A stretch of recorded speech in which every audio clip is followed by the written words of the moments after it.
2 years ago, I was sitting alone at my kitchen table staring at a pile of things I barely remembered buying.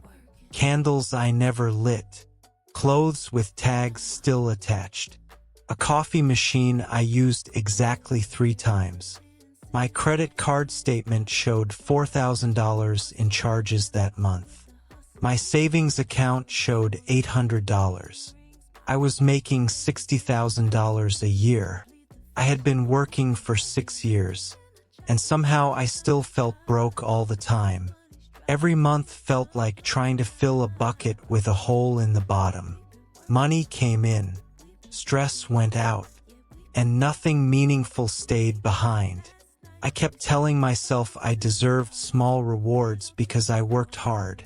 But those small rewards slowly became my entire financial life. I was not building freedom. I was renting comfort one purchase at a time. Then something happened that completely changed the way I thought about money. I discovered a 100-year-old Japanese budgeting philosophy called Kakeibo, and at first it looked almost too simple to matter. There were no complicated spreadsheets, no investing tricks, no luxury lifestyle motivation, just a notebook, pen, and a few questions. But the deeper I looked into Japanese money culture, the more I realized something. In the West, we often use money to impress people. In Japan, money is more often used to create peace. In the West, people chase the appearance of wealth. In Japan, many families quietly build it for decades without anyone noticing. There is even a Japanese idea called satsumashi. It means modesty with dignity, the idea that restraint is not weakness. It is wisdom. Today we are going to look at 10 Japanese money habits that quietly build wealth over generations. And by the end of this video, you may realize that financial freedom has less to do with earning more money and more to do with learning how to stop leaking it. The first habit is the foundation of the entire system. Writing down your spending by hand, not in an app, not on a spreadsheet, with a real pen on real paper. This sounds old-fashioned at first, especially in a world where every financial app promises to automate your life. But Kakeibo understands something modern finance ignores. Convenience often disconnects you from reality. When you tap a credit card, your brain barely notices the loss. The transaction feels invisible. But when you physically write $40 for takeout dinner, something changes. Your brain slows down. The purchase becomes real. You begin to notice patterns. Emotional spending, boredom spending, stress spending. Many people are not poor because they earn too little. They are poor because their money disappears invisibly. Japanese budgeting creates friction on purpose. And friction is often the thing that saves you. After I started writing down every purchase, I noticed something uncomfortable. Most of my spending had nothing to do with improving my life. I was spending money to change my mood. Shopping had become emotional anesthesia. And once I saw that pattern clearly, it became much harder to ignore. The second habit is deceptively simple. Before buying anything, practitioners of Kakeibo ask 4 questions. Can I live without this? Can I afford it based on my real financial situation? Will I actually use it? And how do I feel right now? That last question is the important one. Because most spending is emotional. People buy things when they feel stressed, lonely, bored, insecure, or even excited. Companies understand this extremely well. That is why advertisements rarely explain the product. They sell a feeling, confidence, status, attractiveness, belonging. Modern consumer culture trains people to treat shopping like therapy.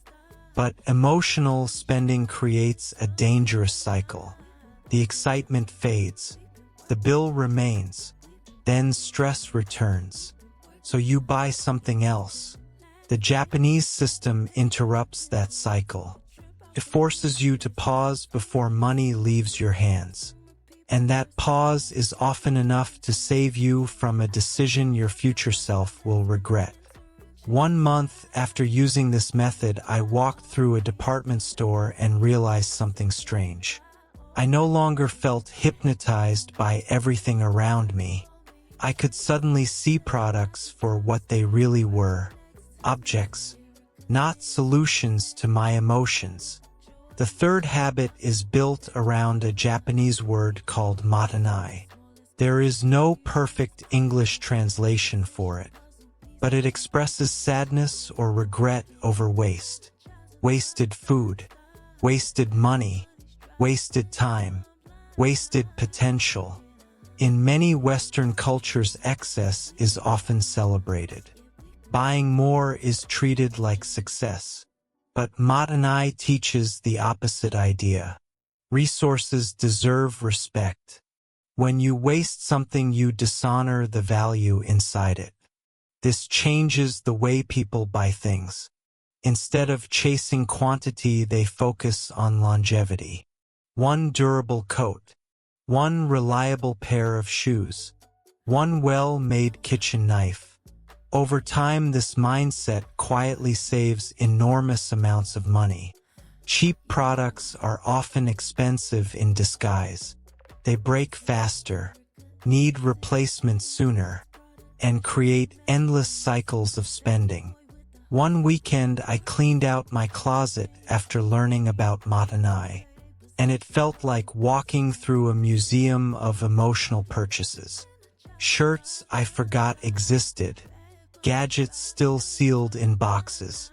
Expensive shoes that hurt my feet. Every object represented hours of my life traded away. And for the first time, I understood something important. Every dollar spent carries invisible labor behind it. Time, stress, tension, pieces of your life. Once you truly understand that, you stop spending carelessly. The fourth habit is surprisingly simple: cash-only spending. Despite being highly advanced, Japan remained cash-focused for many years. And psychology is part of the reason. Spending physical cash hurts. Your brain experiences the loss immediately, but digital payments remove that emotional friction. Tapping a card feels almost imaginary. Companies love this, because the easier spending feels, the more people spend. Japanese budgeting often uses envelopes for different categories: groceries, transportation, entertainment. Once the envelope is empty, spending stops. There is no pretending, no hidden debt, no future version of yourself paying for present impulses. Many people think budgeting removes freedom, but the opposite is often true. Uncontrolled spending creates invisible anxiety. You begin avoiding bank apps, avoiding statements, avoiding reality itself. Clear limits create calm, because you always know where you stand. After switching to a cash envelope system for discretionary spending, I noticed something surprising.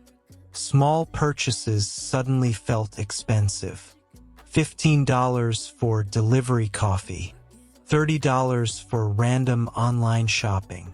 Because I could physically see the cash leaving my hands, the emotional spell was broken.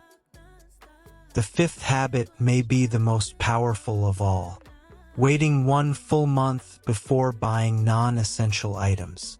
This directly attacks one of the biggest financial problems in modern life: instant gratification. Companies spend billions trying to eliminate waiting. One-click ordering, same-day shipping, buy now, pay later systems. Because the faster you buy something, the less rational your decision becomes. The Japanese approach intentionally slows everything down.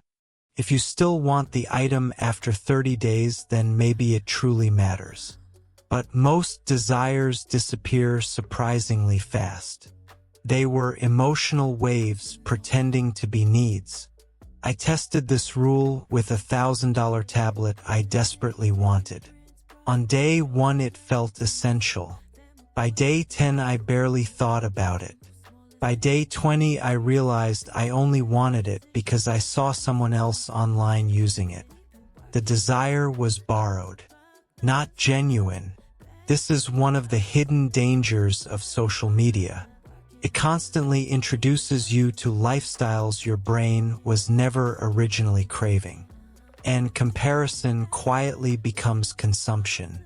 The one moon rule protects you from temporary identities. Because many purchases are not about usefulness. They are about trying on a different version of yourself. The expensive fitness equipment, the luxury watch, the designer kitchen. Often people are not buying objects. They are buying fantasies. And fantasies are extremely expensive. The 6th habit is called oasuji, the big clean. Traditionally, this happens at the end of the year. Families deep clean their homes before starting fresh. But financially, this ritual reveals something uncomfortable. Your house often becomes a physical record of your financial decisions. Every unused object tells a story. Abandoned hobbies, emotional purchases, short-lived excitement.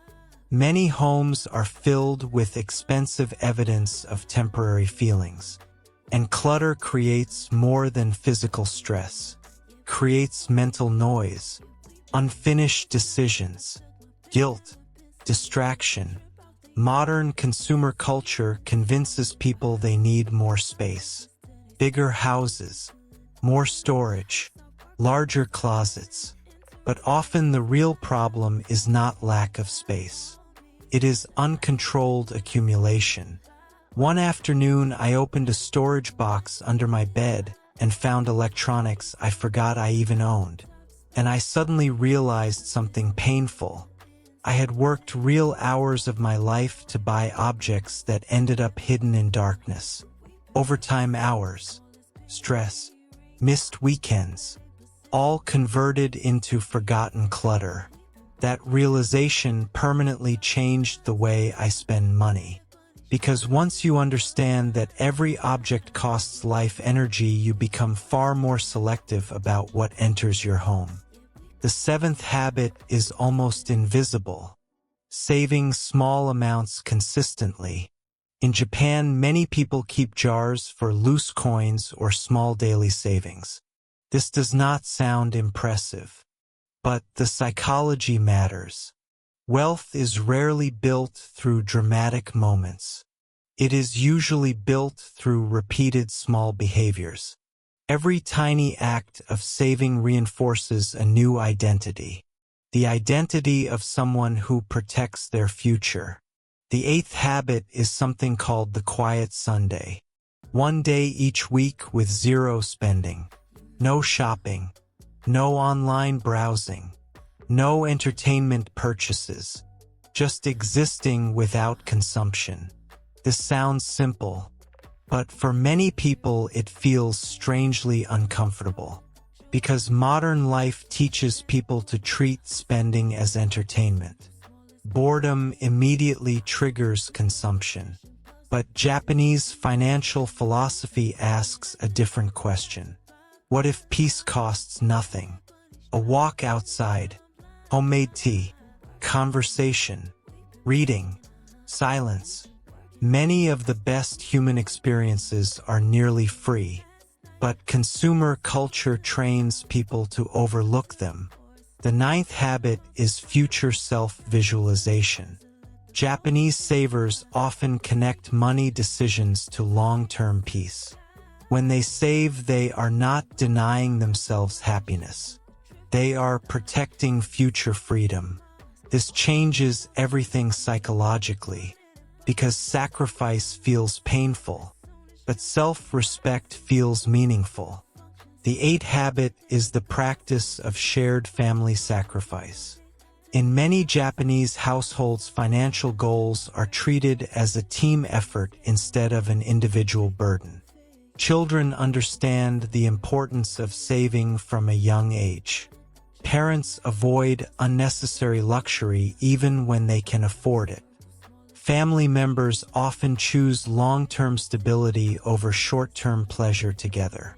This creates a culture where money decisions are connected to responsibility and future security instead of personal image. In many countries, people spend money to compete with strangers. In Japan, many families save money to protect each other. That mindset difference quietly changes everything over generations. The ninth habit is called hide the raise. In many parts of the world, the moment people earn more money, they immediately upgrade their lifestyle. Bigger apartment, new car, more expensive restaurants. But many financially disciplined families in Japan do the opposite. When their income increases, they keep living almost the same way as before. The extra money quietly flows into savings and investments instead of visible consumption. This creates something extremely powerful over time, a widening gap between income and spending. Most people stay trapped because every raise disappears into lifestyle inflation. Quiet wealth is built by resisting the urge to make success visible. The final habit is monthly reflection. At the end of each month, practitioners of Kakeibo review their spending honestly. Not with shame, not with guilt, with curiosity. Which purchases genuinely improved life? Which ones created regret? Which spending patterns repeated? This process slowly retrains the brain, because many people assume more spending creates more happiness. But careful reflection often reveals the opposite. Some of the most expensive purchases create surprisingly little joy, while some of the most meaningful moments cost almost nothing. Over time, this creates a powerful shift. Instead of automatically chasing more, you begin refining your life, removing noise, removing waste, removing performative consumption. Eventually, you stop asking how rich you look and start asking how peaceful your life feels. That is the hidden lesson behind quiet Japanese wealth. The goal was never luxury. The goal was freedom from constant financial pressure, freedom from debt, freedom from emotional spending, freedom from needing external validation. Building wealth is not only about mathematics. It is deeply connected to identity. Habits create identity. Identity creates behavior. Behavior creates financial reality. 2 years ago, I thought financial success meant earning more. Now I understand something very different. Financial peace often comes from needing less. The woman sitting at that kitchen table, surrounded by useless purchases, believed money existed to create comfort in the present moment. But comfort purchased without intention becomes a trap, because every unnecessary expense quietly steals from your future. The Japanese habits we talked about today are not really about deprivation. They are about awareness. Awareness of where money goes, awareness of emotional spending, awareness of what truly creates happiness. Quiet wealth is powerful because it is invisible. It does not need applause. It does not need luxury branding. It does not need strangers online to confirm its value. It simply creates a calmer life year after year. Start small. Buy a notebook. Track your spending. Wait before purchases. Clean your space. Question your impulses. Because the most expensive thing most people buy is not a car or a house. It is the life they could have lived if they had learned how to keep their money.